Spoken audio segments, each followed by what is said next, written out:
Hi everyone, Spider-Man 1991 here, and I'm actually going to do a review on Wednesday. So yeah, this is extremely lucky. Right, first of all, from Marvel, we've got Amazing Spider-Man 615, where the villain is a classic and one of my favorites, Sandman. Alright, well, pretty much the usual daily DB recap is now pretty much in ruins due to what happened in the last issue when Electro destroyed the building. And now we get a little girl whose name is Kimia. Kimia? Yeah, sure, whatever. And she talks about how she's a princess. She thinks about how her father's providing her with movies and food. And if you notice, some things are starting. And if you notice, when she goes to sleep, this stuff is made out of sand. And she says that her father gives her everything that she wants, and she's the best. He's the best dad in the world. So, little illusion. Peter goes into Gloria Grant's office.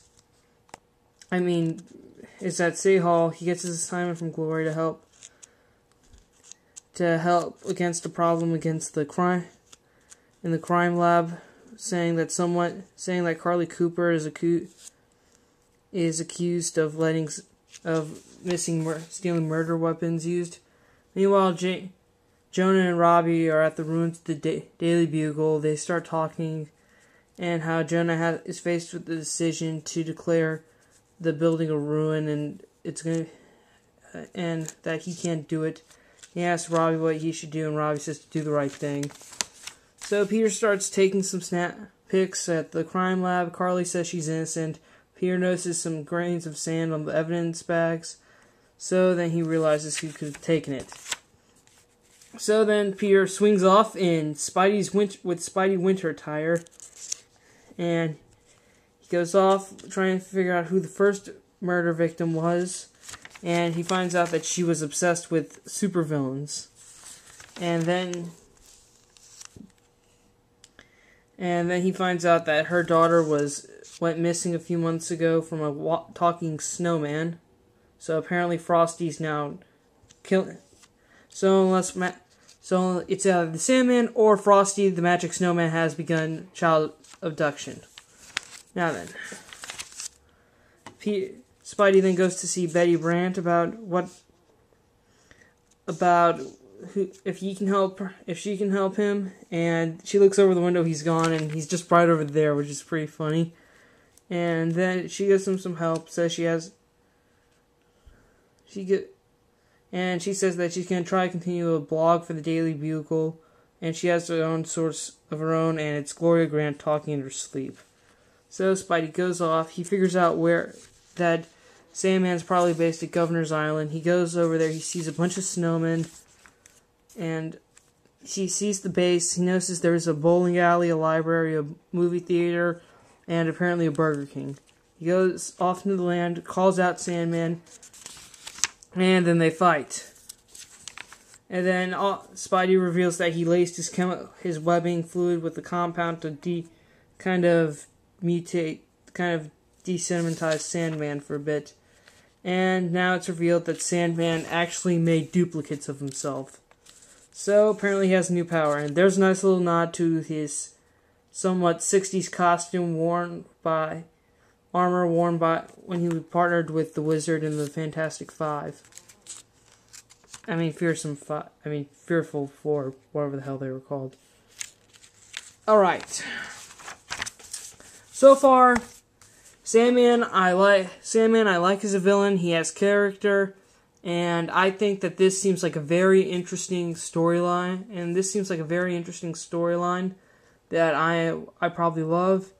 And it's good to see that Sandman has been given a new power, which is duplication and making individual duplication and stuff. So I'm very excited to see how that goes out. And also, I loved how Peter updated his Spidey outfit with the scarf, the hat, and the leg warmers. Alright, moving right along. The second book, Spider-Man Clone Saga. Alright. Clone Saga. Okay, just to say, this is the Clone Saga in the way it was meant to be told, and I like this. And so far it's a good miniseries. Quick recap, Aunt May and Mary Jane were sick. Jackal had the cure. Peter, Kane, and Ben stop him, and the women are healthy. Kane stole a sample of the stabilizing agent for some mysterious employer who's probably an Osborn.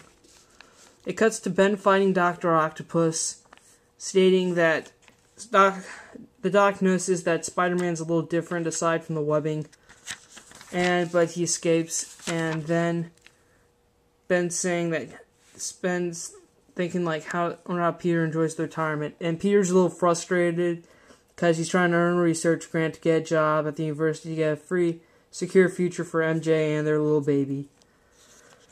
So he gets back to work, and then Ben's thinking how he didn't put on a spider tracer on Doc Ock, thinking that was a stupid move. He goes to work at the daily grind, and then he gets set up. And then his boss, Shirley, sets him up on a blind date to get him out some. And then also it's revealed that Kane is working with Dr. Octopus. And Ben goes to see his date, Beth, and she reminds him of someone from his life on the road. And later he's thinking to himself like how he's torn between the life he had on the road, the life he left behind as Peter Parker, and his present existence. Meanwhile, Peter's happy with work and thinks his proposal went well, and they're happy. And Peter's happy that he has the happy ending everyone dreams about. And he hopes Ben's enjoying Spider-Man. Ben's thinking to himself about the secret identity, but then he tries to remember what he thought about all the years on the road, how cool it is to be Spider-Man. Then he finds Doc Ock. They fight, but Ock is winning because Ben's still fighting him because Ben's moves are outdated. So Ock pretty much knows him. Ock's about to get away. Then Kane attacks Ock for trying to double cross him. Beats Ock, is about to kill him, but then Spidey shows up, fights him. They fight. Kane manages to get away with the stabilizing agent, with the formula Ock was working for. Oh, I forgot to mention this, but Ock was working for portions of the Jackal's journal. And Kane goes away. Ben saves Ock and declares him and says he's Spider-Man. Then Kane's on the phone with his employer, and he says he's going to use it for Resurrection, and we see Norman Osborn. Again, we don't know who this is. It could be Harry, or it could be Norman in a weakened form. So yeah, good. So good cliffhanger there. I love Spider-Man Clone Saga. Very, very good. And I'm just disappointed that this didn't come out the same. And yeah, this and Superman Secret Origin have been my two favorite miniseries out so far. I'm just disappointed that Superman Secret Origin isn't out this month, so I can't enjoy it with this. Alright, so that's pretty much it for my Marvel titles. Stay tuned for the DC reviews.